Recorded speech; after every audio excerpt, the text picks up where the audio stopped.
श्री कार्तिक मास महात्म्यम 19वां अध्याय। पूजा में भाव कैसा हो। महाराज पृथु ने देवऋषि नारद जी से पूछा कि हे देवऋषि, प्रभु की कथा सुनते सुनते मुझे अपार सुख मिल रहा है। अब कृपया कर भगवान की पूजा किस भाव से करनी चाहिए, मुझे यह बताएं। नारद जी बोले कि हे राजन, भगवान तो भक्ति के भूखे हैं। इस संबंध में मैं तुम्हें एक कथा सुनाता हूँ, ध्यान पूर्वक सुनो। एक समय की बात है कि कांतिपुर नामक राज्य में एक चोल नाम का एक राजा राज करता था। वह बड़ा ही धर्मात्मा एवं प्रजा का पालक था। उसके राज्य में समस्त प्रजा सुखी एवं संपन्न थी। दरिद्र और दुखी अथवा पीड़ित कोई भी नहीं था। अतः उसके नाम पर ही राज्य का नाम चोल राज्य पड़ गया। एक दिन राजा मंदिर में भगवान की मणिमुक्ताओं से पूजा कर वहीं बैठ गया और गर्वपूर्वक नजरों से देखता और सोचता कि मैंने मणिमुक्ताओं से भगवान की पूजा की है। ऐसी पूजा भला कौन कर सकता है मेरे राज्य में, इसलिए मुझ पर भगवान अवश्य ही प्रसन्न होंगे।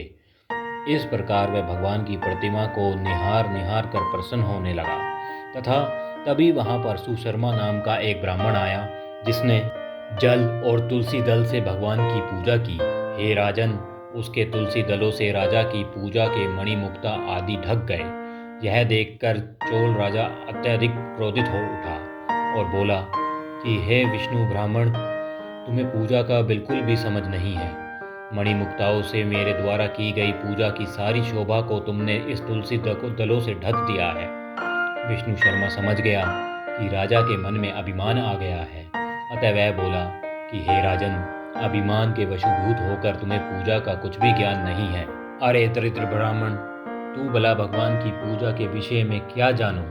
अहंकार से भरे राजा ने कहा, क्योंकि तुमने कोई मंदिर बनवाया है, कभी भगवान की प्रसन्नता के लिए कोई यज्ञ आदि किए हैं। मैं यहाँ सभी उपस्थित जनों के समक्ष कहता हूँ कि भगवान की यह रूखी सूखी पूजा करके तुम पहले स्वर्ग जाते हो या मैं।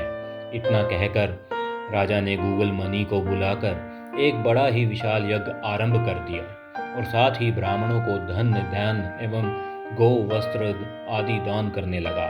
उधर विष्णु शर्मा अपने स्वभाव अनुसार नित्य की भांति भगवान का पूजन करता रहा। वह सदैव ही की भांति माघ तथा कार्तिक मास का व्रत करता, तुलसी वन का रोपण करता, एकादशी तथा व्रत करता एवं ओम नमो भगवते वासुदेवाय नमः का मंत्र जाप करता। वह उठते बैठते चलते फिरते भगवान का स्मरण करता रहता। हे राजन, भगवान की माया बड़ी ही विचित्र है, इसे कोई नहीं समझ सका। नारद जी ने कहा कि एक दिन विष्णु शर्मा ने रसोई तैयार करके रखी। जब भोग लगाने का समय हुआ तो उसने देखा कि भोजन तो कोई और ले गया है। अब यदि वह दोबारा रसोई बनाएगा तो सत्संग का समय निकल जाएगा और उसका व्रत भंग हो जाएगा। व्रत भंग होने के समय के भय से उसने पुनः रसोई नहीं बनाई और उसे रात भर भजन पूजन करके भूखा ही सो गया। दूसरे दिन फिर उसने रसोई बनाई, उस दिन भी वही हुआ। इस प्रकार 7 दिन तक यही होता रहा। 7 दिन बीतते बीतते वह भूख से विकाल होकर बड़ा ही दुर्बल हो गया, किंतु उसने नियम भंग नहीं किया। 8वें दिन उसने मन में सोचा कि आज मैं देखूंगा कि नित्य मेरा भोजन कौन उठा ले जाता है। 8वें दिन उसने भोजन की तैयारी की और एक स्थान पर छुप कर बैठ गया। थोड़ी देर में वहां एक दीनहीन दुर्बल और कंकाल जैसा एक चंडाल को आते देखा। वह आया और उसने भोजन उठाकर चलने लगा। उसकी दशा देखकर विष्णु शर्मा का हृदय द्रवित हो उठा। उसने उस चंडाल से कहा, अरे भाई, ये रूखा सूखा भोजन मत ले जाओ, मेरे पास थोड़ा घी भी है, वह भी ले जाओ। ब्राह्मण की बात सुनकर चंडाल भयभीत होकर भाग खड़ा हुआ, मगर शीघ्र ही ठोकर खाकर गिर पड़ा। तब तक विष्णु शर्मा भी उसके नजदीक पहुंच गया और अपने गमछे से उस पर हवा करने लगा। थोड़ी देर बाद उसने देखा कि चंडाल की जगह शंख चक्र गदा पद्म एवं वनमालाधारी भगवान विष्णु वहां लेटे हुए हैं। उसी समय विष्णु शर्मा ने उनके चरण में गिरकर नमस्कार किया। तभी रुद्र देवता भी वहां उपस्थित हो गए और वेद मंत्रों से उनका पूजन किया। तब भगवान विष्णु ने बड़े ही स्नेह से विष्णु शर्मा का आलिंगन किया और अपने दिव्य रथ में बैठाकर उसे बैकुंठ की ओर ले चले।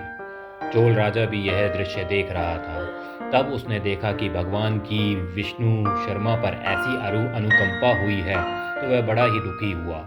यह बात उसके हृदय को कचोटने लगी कि उसका दान पुण्य सब व्यर्थ गया। उसने गूगल मुनि को बुलाकर दुखी स्वर में कहा, यह सब क्या है मुनीश्वर? जिसके देश के कारण मैंने इतने यज्ञ किए, इतने दान पुण्य किए, वह मेरी आंखों के समक्ष भगवान विष्णु के लोक बैकुंठ को जा रहा है और यहाँ मैं उपेक्षित पड़ा हूँ। क्या मेरे यज्ञ एवं दान पुण्य सब व्यर्थ गए? इससे तो यही सिद्ध होता है कि भगवान यज्ञ और दान से नहीं, अचल भक्ति से प्रसन्न होते हैं। चोल राजा ने आजीवन ब्रह्मचार्य धारण किया था, अतः उसको कोई संतान नहीं थी। इसलिए अपना सारा राजपाट अपने भांजे को सौंप कर और यह कहते हुए कि हे प्रभु मुझे अचल भक्ति दो, वह अग्निकुंड में कूद गया। यह देखकर गूगल मुनि ने भी क्रोध के मारे अपनी शिखा उखाड़ फेंकी। तब भगत वत्सल भगवान विष्णु ने राजा के अग्निकुंड में गिरते ही उसे अपने आलिंगन में ले लिया और अपने लोक को ले गए। बैकुंठ में उन्होंने विष्णु शर्मा को शील और राजा चोल को सुशील नाम देकर अपने द्वारपाल नियुक्त कर लिया। इस प्रकार वे दोनों भगवान के साथ रहने लगे। हे राजन, आज भी चोल देश में राजा का उत्तराधिकारी उसका भांजा होता है और इस घटना के बाद गुग्गल गोत्रीय ब्राह्मण शिखा भी नहीं रखते हैं। सूत जी बोले कि हे मुनियों, भगवान तो प्रेम के भूखे हैं, भावना के भूखे हैं, उन्हें प्रेम और भावना से ही रिझाना चाहिए। श्रीमन्नारायण नारायण नारायण, लक्ष्मी नारायण नारायण नारायण, भजमन नारायण नारायण नारायण, लक्ष्मी नारायण नारायण।